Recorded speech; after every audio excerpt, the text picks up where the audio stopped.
In the grand tapestry of human history, the Roman era stands out as a period of monumental significance. It was a time when the foundations of modern Western culture were being laid, from the rule of law to the intricacies of architectural designs. But what was daily life like during this influential epoch? Imagine the Roman sun rising in the morning, casting long shadows over the cobblestone streets and the towering marble buildings. The day would start at the crack of dawn, with the crow of the roosters echoing through the bustling city. The Romans, ever practical, would rise early to make the most of the daylight hours. First on the agenda was personal hygiene. Romans prized cleanliness, and most would begin their day by washing their faces and hands with water and oil. Next came the most important meal of the day, breakfast or ientaculum. This would typically consist of bread, olives, cheese, and perhaps some dried fruit, a simple yet nourishing start to the day. Following breakfast, it was time for work. The nature of a Roman's work depended largely on their social status.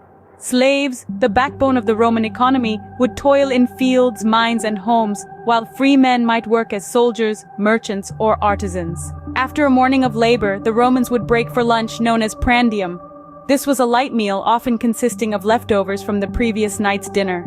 The afternoon was a time for business and public affairs. The Roman Forum, the heart of the city, would be alive with activity. Senators would discuss matters of state, merchants would haggle over prices, and philosophers would debate the nature of the universe. As the sun began to set, the Romans would return home for dinner, or cena. This was the largest meal of the day, often consisting of multiple courses. It was a time for relaxation and conversation, a chance to unwind after a busy day.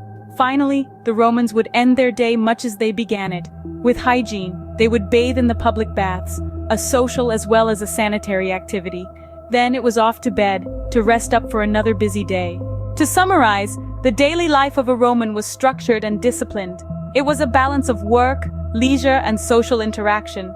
From the simple, wholesome meals to the bustling activity of the forum, every aspect of daily life was infused with a sense of practicality and purpose. It was a life lived in the shadow of grand monuments and great empires, but it was also a life that was, in many ways, not so different from our own. It's a testament to the enduring legacy of the Roman era that many aspects of their daily life, from their love of hygiene to their approach to work and leisure, still resonate with us today.